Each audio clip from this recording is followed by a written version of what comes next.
네, 여러분 안녕하십니까. 어느 구독자가 이 판넬을 하나 보내왔습니다. 판넬을 하나 보내왔어요. 근데 판넬의 단자에 이제 변색이 발생했답니다. 여기에 단자에 변색이 발생했대요. 그래서 그 변색된 단자가 어느 건가 해서 봤더니 여기 어느 부분인 것 같습니다. 자, 멀쩡한 부분은 이렇게 깨끗하죠. 깨끗한데 부식이 발생된 곳은 단자가 이렇게 부식이 발생되어 있습니다. 여기에 뭔가 풀려 있다는 거지. 어느 정도 풀려 있을 수 있다는 겁니다.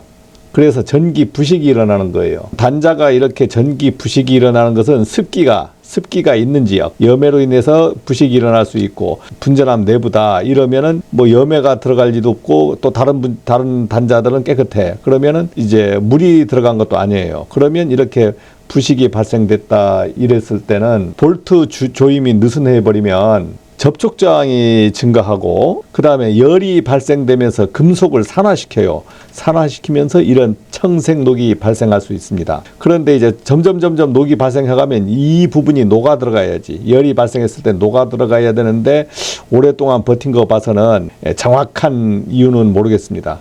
그런데 이제 담당자가 이제 이걸 닦아가지고 조여 놨겠죠. 그래서 이제 전기 부식이라 그러는데 이런 것을 우리가 전기 부식이라고 그러는데, 이제 배터리 같은 것도 부식되면 이렇게 파랗게 나오잖아요. 전기 부식. 배터리 볼트 조임이 불량하면 어떻게 됩니까? 동판에서 이렇게 파란 부식이 발생됩니다. 그리고 이제 전선이 동전선이기 때문에 야외에 놔두면은 산화되면서 또 이렇게 파랗게 부식되잖아요. 자, 이러한 경우에는 이제 전기 부식이라고 얘기할 수 있죠. 자, 여러분 현장에서도 관리하다 보면 이러한 부식이 일어납니다.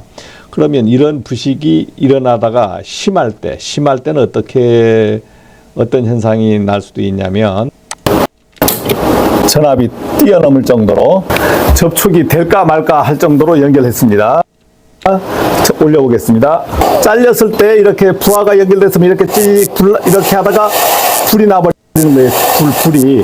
자, 여기에서 접촉이 불량했잖아요. 불량했을 때 어떠한 전압이 나왔습니까? 48.4V가 나왔습니다. 인공적으로 만든 거지만 여러분들이 접촉이 불량하다, 아주 불량했을 때, 접촉은 되고 있지만 불량했을 때 이러한 전압이 나올 수 있습니다.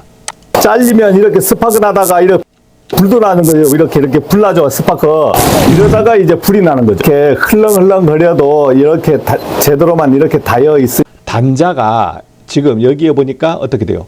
단자가 지금 흘렁거렸잖아요. 안 조여져 있잖아요. 그렇지만 접촉만 되어 있으면, 전선에 접촉만 되어 있으면 220이 뜹니다. 220이 떠요. 정상적인 전압도 떴잖아요. 220V라고 떴지만 만약 전기를 사용해버렸다 그러면은 단자가 풀렸을 때 어떠한 현상이 나오는지 한번 보겠습니다. 있을 때는 전압이 정상적으로 나옵니다. 정상적으로 나와요. 그런데 이제 만약에 부하를 걸어보면 떨어졌을 때는 이런 식으로 불이 나는 거예요. 이런 게 이렇게. 접촉이 불량했을 때 불이 나는 것이 이런 식으로 이렇게. 자, 제가 인공적으로 테스트를 했지만 사실 이걸 이렇게 인공적으로 테스트를 안 하면 구경을 못 하잖아요. 불 난 후에 구경할 겁니까? 불 나기 전에 구경할 겁니까? 그래서 제가 인공적으로 한번 단자가 풀렸을 때를 한번 시연을 해봤어요. 자, 그런데 단자가 풀렸을 때는 이렇게 불 나는 것보다 이 전선이 녹아버리죠. 이 전선이 녹아버리고, 방금 전에 보면 어떻게 여기 전기 부식도 일어났죠. 부식도 일어났어요. 그래서 우리가 육안으로 점검을 해야 되는 부분이, 이러한 부분은 이런데 전선이 변색되고 있는가, 이런 것을 우리가 육안 점검을 하는 겁니다. 꼭 뭐 절연저항 체킹보다도 더 중요한 것이 육안 점검이 중요한 거예요. 불이 납니다.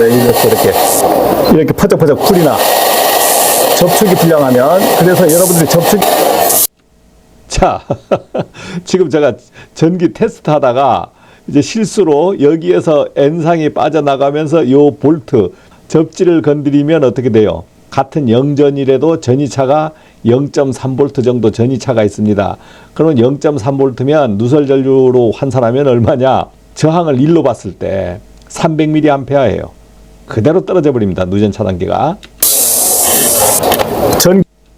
그래서 실수로 사고가 나서 누전 차단기가 떨어졌습니다.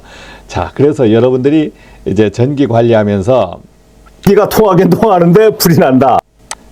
현장에서 전기 관리하면서 자, 이런데 누전 체킹 하려고 하면 참 이게 이 전선이 여기 현장인 경우에는 뭐 어떤 누설 전류계 끼우기도 힘들고 메가 체킹도 그렇게 쉽지 않습니다. 이게 이제 절연장 측정이라든가 누설 전류 뭐 점검이라든가 이런 것보다도 더 중요한 게 이 현장에서 저한테 그 카톡으로 이 사진을 보내줬는데 요렇게 이러한 것을 점검을 하면서 이런데 변색되는 것이 있으면 변색되면 어떻게 돼요? 이 차단기 내리고 이 전선을 빼가지고 빨리 닦아가지고 집어연 다음 조이면 됩니다. 조이면 돼요. 저도 그 이러한 사고라고 할까요? 현장에서 이 볼트 조임이 풀려서 여러 번 그 고생한 적이 있습니다. 저는 그 전등 차단기였는데 이 볼트가 풀려 있더라고. 이 세 개가 다 풀렸어. 공사업자가 이걸 안 조여버린 거예요. 야, 그런데 전기가 잘 들어옵니다. 꽉 안 조였을 뿐이지 어느 정도 조여서 헐거워지게끔 조였더라고요. 어느 날 전기가 탁 안 들어오는 거예요. 접촉이 안 되더라. 분전함을 가서 보니까 여기가 이렇게 다 풀려 있는 거예요. 전기 부식은 일어나기 전에 저는 찾았지만은 현장에서 이 볼트들이 이렇게 다 잘 조여 있는 것 같지만 안 조여 있을 수가 있습니다. 그런데 우리가 전기 관리하면서 이 볼트 조임을 사실상 할 수 있냐? 못하죠. 왜? 살아있어서도 못하지만 여기 볼트만 있는 게 아니잖아요. 부스바이의 볼트들도 있지 않습니까? 자, 이런 것들을 일일이 다 조여볼 수는 없어. 공사할 때, 작업할 때, 판넬을 만들 때 이럴 때 제대로 만들었을 거라고 우리가 믿고 관리를 하는데 현장에서 관리하다 보면 이러한 것이 동판이 변색이 돼요. 그러면 이런 게 풀려 있으면 이런 데서 변색이 일어나 버립니다. 변색이 일어나고 또 이런 데서 변색이 일어나고 2차 측도 이렇게 변색이 일어나. 직무고시 하는 점검보다도 더 중요한 것은 현장에서 3개월이나 6개월에 한 번씩 이런 데 돌아보면서 변색이 있나 이 점검을 하는 것이 상당히 중요한 것 같습니다. 저에게 이걸 보내준 그 기사분은 관리를 잘하는 것 같아요.